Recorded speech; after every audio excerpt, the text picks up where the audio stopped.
हाँ दोस्तों, मेरा नाम कमलेश कुमार है। मैं आप लोगों को एडिटिव मैन्युफैक्चरिंग के बारे में बताने जा रहे हैं, जो कि 2 मार्क्स के आते हैं। चलिए शुरू करते हैं।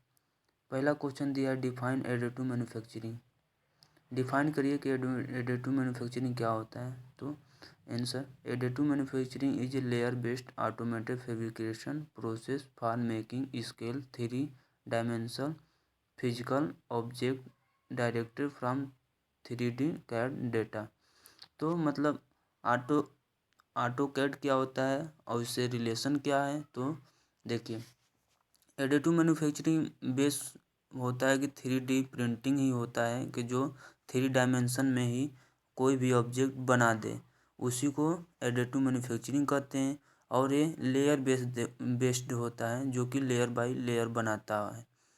3D प्रिंटिंग बेसिक चीज़ यही है। और इसे हमें बनाने का क्या फ़ायदा है एडिटिव मैन्युफैक्चरिंग का। तो दूसरा क्वेश्चन देखिए, लिखा है write down the 4 benefit of additive manufacturing. तो इसका बेस पूरा मतलब 4 ही चीज़ है कि जो इसको फ़ायदा है। एनर्जी सेविंग, जब हम बनाते समय अभी बड़ा कोई प्रोजेक्ट हो, उसे चेक करने में ही बहुत से मटेरियल लग जाते हैं, इसलिए देखिए इसमें एनर्जी सेविंग है। इन्वायरमेंट बेनिफिट है, इन्वायरमेंट में कोई दिक्कत नहीं होता है इसमें मशीन से। कस्टमाइजेशन, ये छोटा बना सकते हैं, बड़ा बना सकते हैं, इससे कोई फ़र्क नहीं पड़ता है।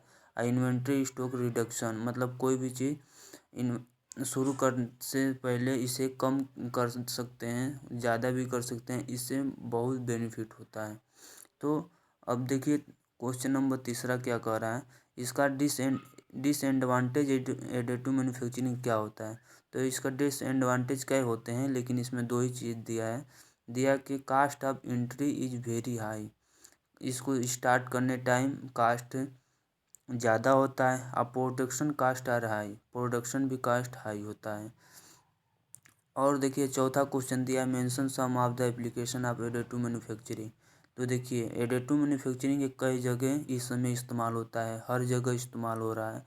जैसे एरोस्पेस, जैसे सेटेलाइट उटलाइट बनाने में भी इसका बहुत मदद होता है। कंज्यूमर प्रोडक्ट, कोई भी कंज्यूमर प्रोडक्ट जो आ रहे हैं इस समय मार्केट में, बहुत से ऐसे हैं। ट्रांसपोर्टेशन, जैसे गाड़ी उड़ी जो भी चीज़ें हैं उसमें भी, और मेडिकल, ये दवा ववा के प्रोडक्शन करने में भी ये काम करता है। और उसके बाद देखिए पांचवा क्वेश्चन दिया है, difference between additive manufacturing and CNC machine. क्या डिफरेंस है। तो कोई डिफरेंस नहीं है। देखिए इसमें ज़्यादा हमारा जो एडिटिव मैन्युफैक्चरिंग होता है, इसमें हम लोग मटेरियल ले आकर जोड़ते हैं, और CNC में क्या करते हैं, हम काटते हैं, निकालते हैं। तो इसमें देख लीजिए पहला लिखा है इट इज़ एडिटिव प्रोसेस। ये एडिटिव प्रोसेस मतलब इसमें जोड़ते हैं।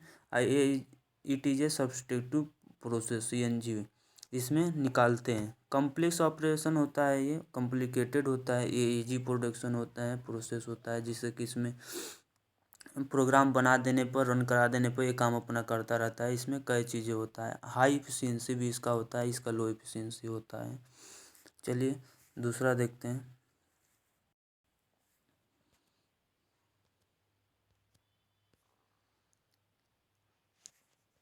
इसमें देखिए ये जो दिया है ये question 6 number, define rapid prototyping. ये डिफाइन रैपिड प्रोटाइपिंग क्या होता है, ये बहुत फास्ट प्रोसेस होता है। रैपिड प्रोटाइपिंग ये group technique use to quickly create a scale model of physical part of assembly using the 3 dimension. जैसे छोटे छोटे जैसे पार्ट ले लेते हैं, जैसे गाड़ियों को छोटे छोटे पार्ट लेकर उसे हम जोड़ देंगे या 3D में प्रोड्यूस हो जाता है, उसी को ही रैपिड प्रोटाइपिंग कहते हैं। कि बहुत जल्द ही 3D डायमेंशन का बना देना। उसके बाद लिखा है what is SLM is additive manufacturing. Selective laser melting is a additive manufacturing technology that use a fed of powder with a source of heat created metal part।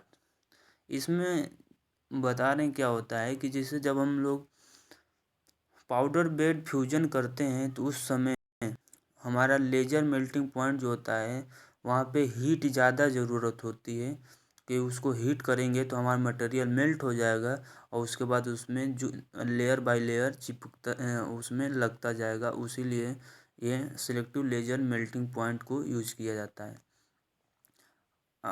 8वां number question देखिए कर रहा, what do you mean by the electron beam melting.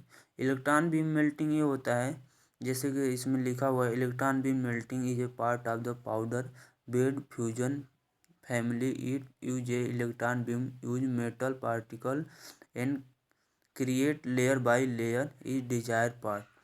जैसे इसमें electron beam होता है जो कि हमारा लेजर से जो लाइट निकलती है वो बहुत हीट होती है। वो हीट होती है मटेरियल को, हम जब मटेरियल से स्ट्राइक करता है वो लेजर, तो लेयर बाय लेयर वो स्ट्राइक जो करता है उसी को इलेक्ट्रॉन बीम कहते हैं।